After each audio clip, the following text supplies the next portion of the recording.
Yeah, news later on this week being priced in, but what news? Unemployment and the non-farm payroll. Cool. Why? To be better. Yeah, why is that important? So we can trade. Yeah, why? Enrico, why is that important? It's the Fed's mandate. Fed's dual mandate, good job. So the Fed's dual mandate is stable prices and full employment.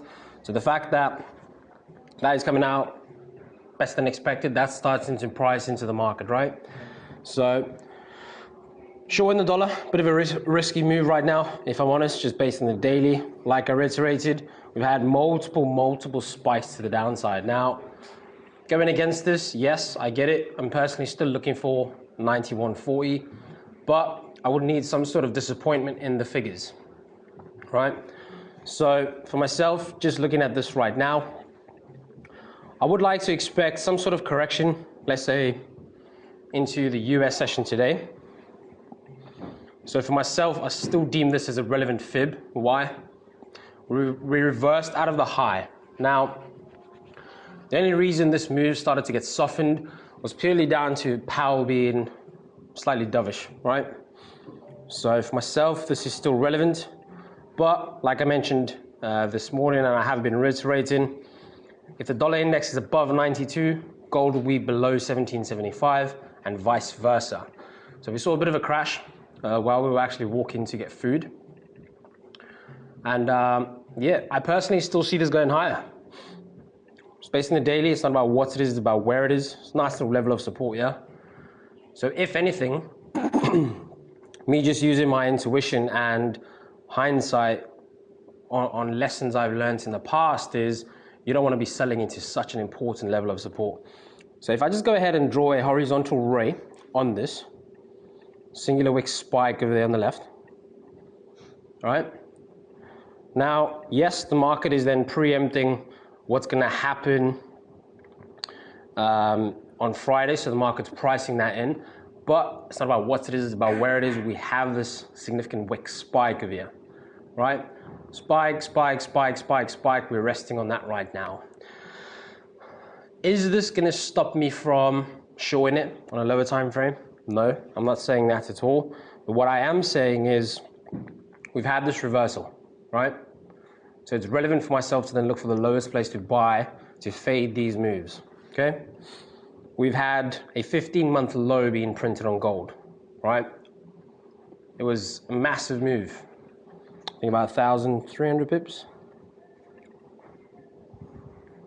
Yeah, just under 1,300 pips. Now, we're obviously trading on this level of support. So I personally still see this potentially edging higher. Now, why I say that is, just looking at the hourly.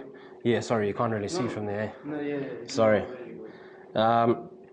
So just looking at this on the hourly, it's a bit messy, right? I did reiterate at the start of the week there was a fib in both directions. I did reiterate that the dollar index needs to remain below 92, right? So for myself, if I just go ahead and erase this for a second, notice how your fib is from your low to your high, so it's still relevant, right? We spiked through that 78.6 fib region, had a bit of a stop hunt, right? So if there were retailers or institutions, really, long around here, it's potentially being liquidated right now. But just looking at this on the daily, I do like that horizontal ray. So map it on if you want. It's honestly a good little level. Now, I'm not telling you to go long. What I'm just telling you to do is, if you are short, these are things you should look at, right? So our goal is not to win every trade, it's just to lose less, okay? So I'll keep reiterating that. It's really, really important. But for myself, if I am looking to buy this, I need the dollar index below 92.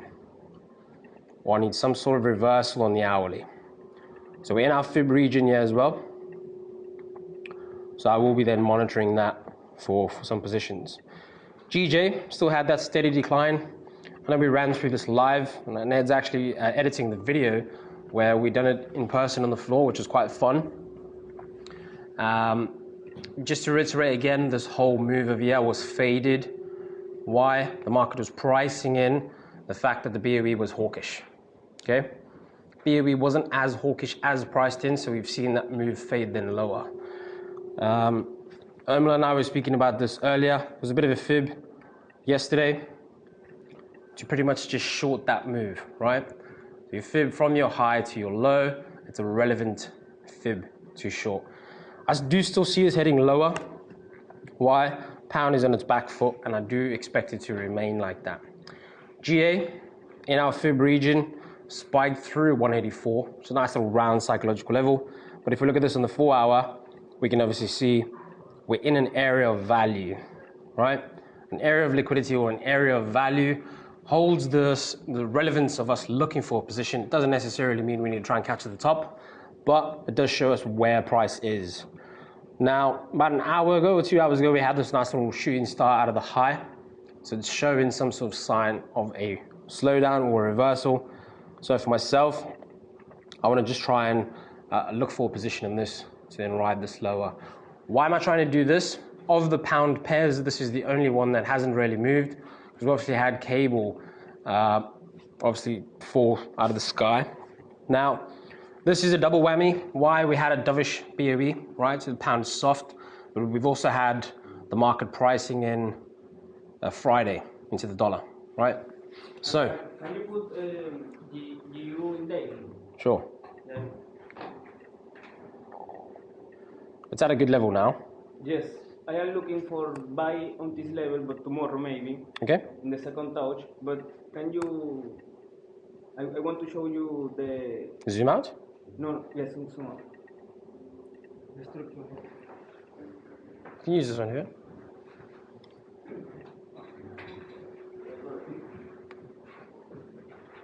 Because I see here, like in this level. Look, Yeah. We can see this. Yeah. So a lot of liquidity over there. Maybe depends on the news in this week. Maybe I can take a trade. Yeah. From this point to here. Okay. I like that. 250 feet. And you can see the structure here. Look, it's like a 3 days Yeah.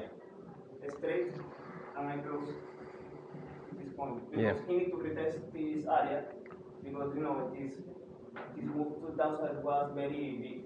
Yeah. Well, what I would say about that is why I look and hold so much emphasis on the fundamentals is to prevent losses, right? So if you're trying to buy the pound, what has to change for the BOE to turn hawkish? And are they going to change hawkish now?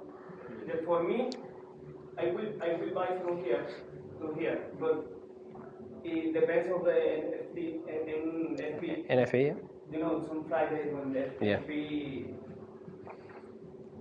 maybe if the FP is negative for the dollar, Yep. pound is gonna fly. Yeah, pound will fly. I get it. But We need to stable inflation for the pound. yeah, For so the BOE is very dovish now. So the pound is soft off the back of that.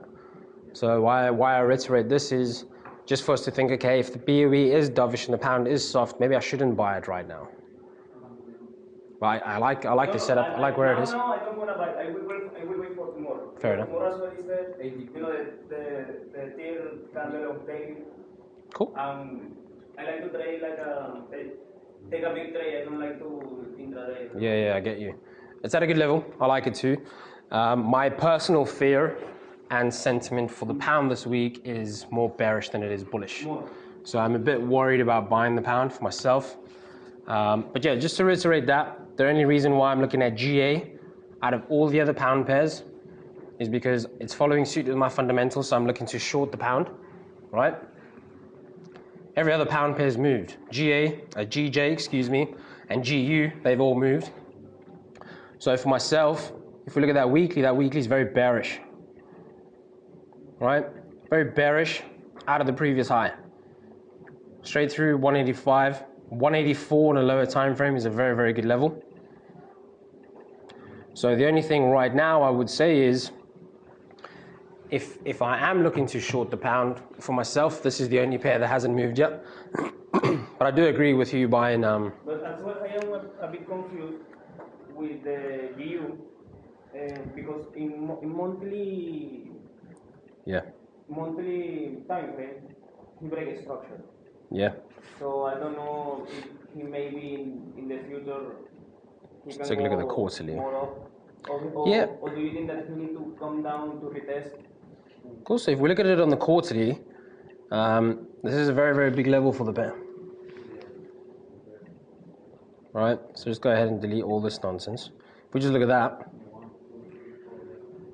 right, 140, 141 is a very, very big level for the pair. So if we just go ahead and draw this on, I know the BOE is dovish. Yes, I get it, they will turn hawkish. They just, the same as the US, right? They're just worried that inflation and employment market's transitory, so it's temporary. So my only fear around potentially buying this is about where prices. I do agree though, but then looking at that, I'm like, oh, all right, bit of a reversal out of 1.4. Can you zoom in on the weekly? Sure. Can we draw fib there? A bullish fib? Yeah. Yeah, Because it seems like it's right at the 70. like that? Yeah. Yeah, I would need some sort of reaction from the BOE if I'm trying to buy the pound personally. But yeah, I'm not here to change your bias. I'm here to just show you that it's important to look on both sides of the fence, right? Also with the lockdown extension as well. Yeah, lockdown extension, so slightly dovish. Cases on the rapid rise. I think yesterday was 22,000. I actually Googled it. 22,000 cases yesterday. Almost 23. That's a lot of cases, man. Right? So are you telling me that people that have been vaccinated are still catching COVID? Like, how does it work? So I personally do expect another global lockdown, potentially at the end of this year. But running through everything, really, I do just see that GJ and GU have moved, so if you caught it, fair play. But if you haven't, then trade of the week could be then pound Aussie. But feel free to wait for tomorrow. And we have Chinese manufacturing PMIs, which I spoke about yesterday, which will drive this as well. Yeah, anyone in any positions? CAD yen, nice little sell-off of the high as well. Euro yen, same thing. I covered Euro yen yesterday briefly in the hourly, I don't know if anyone remembers. Structurally, it was one of the cleanest trades of the day. We obviously breached these lows, came up for a bit of a correction. It's not rocket science, right? We're waiting for that sell-off. We're waiting for money just to shift. So, nice little break there once we've had that impulsive break.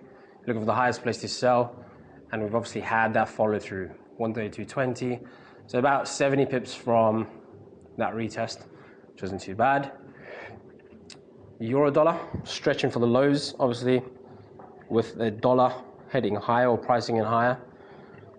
So, another interesting one is Aussie, actually.